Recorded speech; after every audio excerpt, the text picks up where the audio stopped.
নিজে রেসিপি করে আমাদের না খাওয়ায় নিজে একাই খাওয়া শুরু করেছে, তা বল তো। সেই টেস্ট। আচ্ছা দেখা যাক আমাদের শাইলা রানী কি রান্ধিছে। আমি তো আবার আমার দেশি ভাষায় না করলি আবার ভালো খায় না।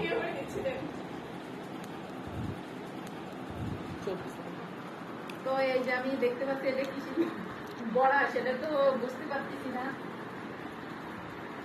চিংড়ি মাছের বড়া, তাই তো? ভাইটা